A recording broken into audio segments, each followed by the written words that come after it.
For almost a century, there's been one book that has just loomed over the history of Joseph Smith, the founder of Mormonism. It's a brilliant, incredibly controversial, and deeply influential biography. But now, after decades of new research, we really have to ask, did its author, Fawn Brodie, actually get the story right? Okay, let's get into it. So, when Fawn Brodie's book, No Man Knows My History, came out in 1945, wow, the reaction was immediate and just huge. It was celebrated as the definitive scholarly account, this groundbreaking psychological portrait that finally seemed to make sense of a really controversial American prophet. And its impact was absolutely massive. For a solid 50 years, Brodie's version of the story wasn't just one way to see Joseph Smith. For many, many people outside the faith, it became the way. It set the stage for this dominant, skeptical narrative that you'd see repeated in countless other histories, documentaries, and articles. So, what was Brodie's big argument?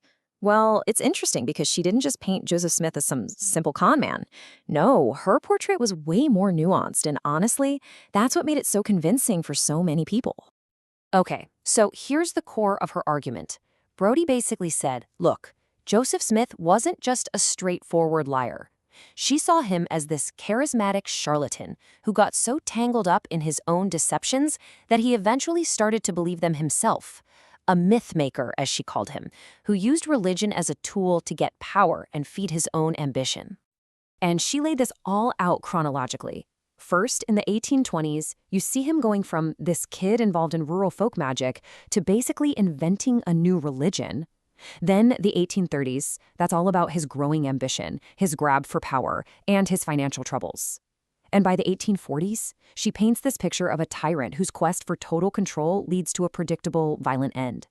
It's a really compelling story of a fraud that just keeps getting bigger and bigger.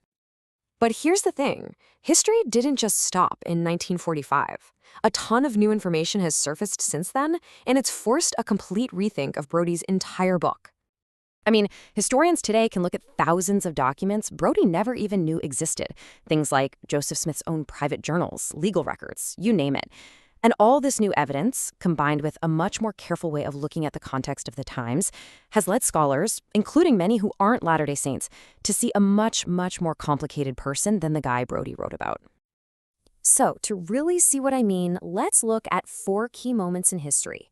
We'll compare Brodie's original take with what most scholars think today.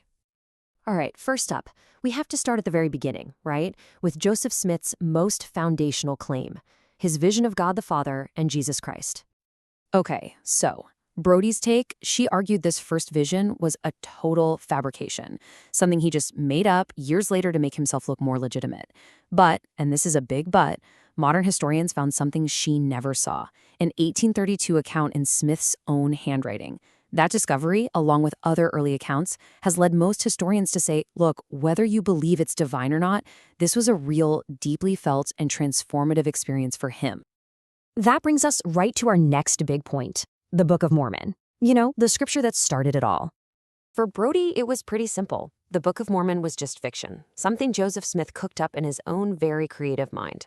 But here's the problem that modern scholarship, even skeptical scholarship, has to deal with. The book itself. We're talking about a 500-page book with super complex stories and theology, dictated in something like 65 days, with no notes or revisions. Brodie's idea that he just made it up, it just doesn't really explain how that was even possible. Yeah, Brodie's own words really tell you everything you need to know. She just assumed from the get-go that there was nothing divine about it. For her, the only possible answer was that it all came from inside his head. Period. All right, next up, we're getting into what is probably the most controversial part of Joseph Smith's life, his introduction of plural marriage. This is where Brodie's psychological angle really kicked in. She saw polygamy as just proof of a massive libido. Simple as that. A guy using God to justify his own sexual desires. But the modern view, looking at the evidence we have now, points to something way more complicated. It seems Smith saw it as this incredibly difficult religious command, something he actually fought against for years, and that caused him and everyone around him a ton of pain. That suggests something much deeper was going on than just lust. Okay, our last flashpoint, the violent end of Joseph Smith's life when he was killed by a mob while he was in jail at Carthage. Brodie really framed this as something he brought on himself. He was a tyrant who went too far, especially when he ordered the destruction of a newspaper that was critical of him. But here's what modern historians emphasize. First, that press wasn't destroyed by some random act of rage. It was done through a city council order. They thought it was a legal move, even if it turned out to be a political disaster. And second, let's be clear, what happened at Carthage was, by any definition, the cold-blooded murder of a man who was supposed to be under the state's protection. So, okay, we've looked at these 4 big moments. Where does this leave us when we think about Fawn Brodie's book and its legacy? It really comes down to this, right? After all this time, with everything we know now, can we still consider her work a fair and accurate account? And today, the scholarly consensus is a pretty clear no. And here's the breakdown of why. First, she just assumed he was a fraud from the start and then made all the evidence fit that idea. She'd kind of brushed aside the incredible complexity of the Book of Mormon. She was working without a ton of key documents that we have now. And maybe the biggest thing, she almost never allowed for the possibility of sincere religious belief, either for Smith or for any of his followers. So the big takeaway is this. The Joseph Smith who emerges from all the modern research is not Brodie's clever conman.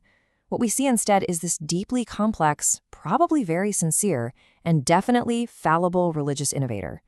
You just can't boil him down to a simple cartoon of a saint or a fraud. Which leaves us with a much more fascinating question, doesn't it? If Fawn Brodie's classic story doesn't really work anymore, then who was the real Joseph Smith? And that's a question that shows us that history is never really a closed book. It's always a work in progress.